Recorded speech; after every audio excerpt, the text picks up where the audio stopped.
about or discuss with these guys is because this guy won 1 ring or won 2 rings or won, like, it's just weird to me. It's like saying Peyton Manning. Hope we see a level of toughness with the game coming back, and I hope he calls everybody out. Well, I hope he calls everybody out. Michael Jordan, I know, when talking basketball, he is as candid as it gets. The NBA world is on the brink of something it has never truly experienced before. Michael Jordan, the man who defined greatness, the icon who turned basketball into a global religion, is set to return in a way that will shake the very core of the league. Now, let's be clear. This isn't about Jordan lacing up his sneakers and dropping 50 on some poor defender. This isn't about nostalgia, highlights, or a ceremonial walk down memory lane. This is about Michael Jeffrey Jordan stepping back into the conversation, not just as a legend, but as a voice, a presence, and a force of truth in a league that has too often lost its edge. For decades, the debate has raged. Fans, analysts, and even players have argued endlessly. What would Jordan think of today's NBA? Would he respect it? Would he roll his eyes? Would he even recognize the game he once ruled? Well, now, we are about to find out, and make no mistake about it, this is not going to be soft, polished, or politically correct. Jordan doesn't sugarcoat. He never did. He is not wired to pander to feelings, to bow to social media outrage, or to massage egos. Jordan is wired to win. And when he speaks with the sharpness of someone who has no patience for excuses, no tolerance for softness, and no interest in lowering the bar. That's why his return matters. Because the modern NBA lives in an age of controlled narratives, PR-crafted sound bites, and image management. Players are careful. Teams are careful. Brands are careful. Everyone is watching their words because they are terrified of backlash, headlines, or a viral clip on Twitter. But Jordan doesn't play that game. He comes from an era where your reputation wasn't built on followers. It was built on battles. Where your worth wasn't measured by likes. It was measured by rings. So when Stephen A. Smith warns us that Jordan's re-entry into the NBA spotlight will be brutally honest, believe him. Because Jordan's honesty isn't cruelty, it's clarity. And clarity is what the league has been starving for. Expect Jordan to call out the softness. Expect him to question stars who duck challenges or avoid responsibility. Expect him to shred the culture of super teams and stack rosters. He will highlight weaknesses, expose flaws, and demand accountability in ways today's players may not be ready to hear. And that sting, that uncomfortable truth, that's exactly what the NBA needs. Because let's face it, fans are hungry. They are tired of empty platitudes and copy-paste interviews. They want authenticity. They want fire. They want someone to cut through the noise and tell it like it is. And nobody in basketball history has done that with more authority, more weight, and more conviction than Michael Jordan. This is not a comeback for nostalgia. This is a wake-up call. A reminder of what real standards look like. A warning shot that greatness has always been about more than stats, brand deals, or viral highlights. Jordan is stepping back into the spotlight not to relive his glory, but to redefine the conversation, to remind the league that the truth doesn't need filters. And when the GOAT speaks, everyone listens. About Michael Jordan. He's going to be brutally honest. Stephen A. Smith doesn't just stop at calling Jordan honest. He doubles down on the word candor. And in basketball terms, candor isn't just telling the truth. It's stripping away the fluff, throwing politics out the window, and speaking with pure conviction. Jordan has always been built different in that way. This is the guy who challenged his teammates in practice until they either rose with him or got left behind.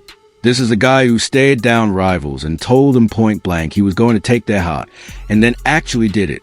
And this is the guy who never excused himself when he came up short. He held himself to the same impossible standard he demanded from everyone else. That's what candor looks like. And that same mindset is exactly what Jordan is bringing back into today's NBA. He won't hesitate to call out players who are obsessed with chasing stats instead of chasing wins. He won't hesitate to question coaches who play it safe instead of taking risks. He won't hesitate to hold front offices accountable when they make flashy moves for attention instead of building sustainable success. Because candor, real candor, is exactly what the modern game has been missing. Too many voices today sound rehearsed, polished, manufactured by PR teams and brand managers. Everyone's careful. Everyone protecting the image. But Jordan doesn't do rehearsed. He doesn't do brand safe. He doesn't do filtered. When Michael Jordan speaks, fans know one thing for sure. He means every single word. There's no agenda, no spin, just raw truth. And that truth carries a weight no one else in basketball can match. And make no mistake, his candor is going to sting. It's going to reopen debates the league would rather keep buried. Debates about the state of competition, about players ducking smoke, about how much of today's game is real, and how much of it is just social media highlight reels. That's the power of Jordan's candor. It acts like a mirror that forces the NBA to look at itself, flaws and all. Some won't like what they see. Some will get defensive. But fans will eat it up. Because for years, they've been starving for authenticity. And authenticity is exactly what Jordan delivers better than anyone in the history of the game. And I know, when talking basketball, he is as candid as it gets. Stephen A. makes a crucial point here. Michael Jordan has never been shy about his opinions. But Stephen A. isn't just saying Jordan will speak. He's promising to push him even further. If there's even the slightest hesitation, Stephen A. will be there to challenge him, to amplify him, to make sure his voice cuts through louder than ever. That alone changes everything. This isn't Jordan dropping by for a one-off interview or tossing out a few polite sound bites. No, this is about establishing consistent presence. A dialogue, a running commentary where Jordan's perspective on the NBA doesn't fade into the background, but instead becomes a centerpiece of the conversation. And that matters, because let's be honest, today's NBA discourse is shallow, surface level. Analysts love talking numbers, box scores, highlight plays, and trade rumors. But very few dare to go deeper, to call out effort, toughness, mentality. Those are the pillars Jordan lived and breathed, and now his voice will drag those forgotten qualities right back into the spotlight. Picture this, a nationally televised game. A young star avoids his defensive assignment in crunch time. Another settles for a lazy step-back jumper instead of driving to the rim. Normally, those moments get buried under flashy highlight packages. But now, imagine Jordan watching it live, then calling it out directly. No excuses. No softening. Just straight exposure. That's the difference. With Jordan in the mix, the league won't be able to hide behind narratives anymore. The polished stories and PR-driven spin will crumble under the weight of his eyes and his words. Because Jordan doesn't just watch the game, he dissects it. He sees what others don't, and he isn't afraid to strip everything down to its raw truth. And with Stephen A. sitting across from him, daring him, pushing him, amplifying him, it guarantees Jordan won't go silent. He won't be able to brush past a tough question. He'll be pressed to speak louder, clearer, sharper for the fans. This is a win unlike anything they've had before. Because for the first time, the greatest competitor in basketball history won't just be remembered. He'll be heard. And every word will be a reality check the NBA desperately needs. And I don't think that he's going to be shy about saying what he sees at all. If he is, he's going to have to deal with me because I'm going to be in his ear telling him, oh, we getting shy now. But that's what we do. That's what we do. That ain't the one that ain't the MJ I know. This is where the conversation gets explosive. Stephen A. acknowledges a fair point about LeBron James, but then he pivots hard. He shifts the spotlight to what he believes truly weakened the NBA, the birth of the super team era. His argument is simple but sharp. LeBron's decision to take his talents to South Beach in 2010 didn't just change his own career path. It triggered a domino effect across the league. Instead of the best players wanting to go head-to-head, they started flocking together. Instead of rivals clashing, they started uniting. Competition wasn't being forged, it was being sidestepped. And for Michael Jordan, that's blood in the water. That's exactly the type of trend he would tear apart with no hesitation. Because Jordan's greatness wasn't about shortcuts. It wasn't about building a safety net of fellow stars. His legacy was carved in battles. True, brutal, unforgiving battles. He had to take punch after punch from the bad boy Pistons until he finally rose above them. He had to face the ghosts of Showtime and Magic Johnson and prove the league belonged to him. He didn't team up with his rivals. He crushed them, though. That's what made the NBA of his era so strong. The fire of competition. You sharpened your blade by clashing with the sharpest steel. Players didn't run to join forces with their challengers. They sharpened themselves by defeating them. So, when Stephen A. points to LeBron's move as a start of the super team culture, it aligns perfectly with what Jordan himself is expected to expose. Jordan's entire DNA is built on this idea. Greatness is not about finding the easiest path. It's about conquering the hardest one. And that's the real critique of today's NBA. Too often, players are choosing the comfortable road. Stack the roster, build the safety net, avoid the grind. And Jordan is not going to let that slide. He'll remind everyone that true greatness is not earned in curated super squads.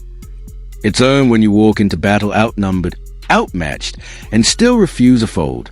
Fans want that message. They crave it, because deep down, they know the edge of the league has been dulled. Rivalries don't cut as deep. Regular season games don't sting as much. And championships, when won by super teams, don't carry the same weight. Jordan's voice will reignite that truth. He'll make players uncomfortable. He'll make organizations rethink their strategies. He'll make fans demand more from the stars they worship. And here's the kicker. It won't just be nostalgia. This won't just be back in my day storytelling. It will be a direct challenge right here, right now, for today's players to rethink what legacy really means. Because when Michael Jordan looks at you and says, greatness isn't about who you join, it's about who you beat. That's not opinion. That's gospel. May have hurt the league. Fine. I can side with that. Not for the reasons you're articulating. Reason why is when he joined Miami. Patrick Bet David speaks directly to something every true fan of basketball feels deep inside, but rarely gets voiced out loud. The NBA has lost something. That raw toughness, that grit, that unforgiving edge that once defined the game. It's not the same anymore. And when he says he hopes Michael Jordan calls out everybody who's been softening and hurting the league, he isn't just talking about hot takes. He's asking for accountability, because Jordan didn't just play in an era of toughness. He set the standard. In his time, you couldn't fake it on the floor. You couldn't hide behind whistles, rule changes, or carefully curated highlight reels.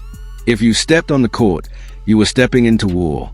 And Jordan was a general who demanded that every battle be fought to the last ounce of energy. His toughness went beyond the elbows, the hand checks, and the hard fouls. It was psychological. It was mental warfare. He broke opponents before they even touched the ball. He got inside their heads, exposed their weaknesses, and made them question their own belief in themselves. That's what separated him. That's why he wasn't just the most talented. He was the most relentless. Today's game, it's different. The rules are softer. The rivalries are diluted. Players bound from team to team looking for the easier road. You see flopping, load management, ducking defensive assignments, and prioritizing branding over legacy. And the league, shaped by social media and PR spin, too often rewards flash instead of fire. That's why Patrick Bet David is right. The NBA needs Jordan's voice now more than ever.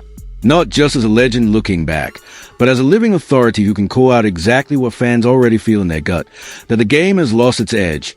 Imagine Jordan sitting courtside, watching a star player flop instead of fighting through contact, and then hearing him call out publicly. Imagine him dissecting superstars who duck competition or bail on their franchises. Imagine him saying,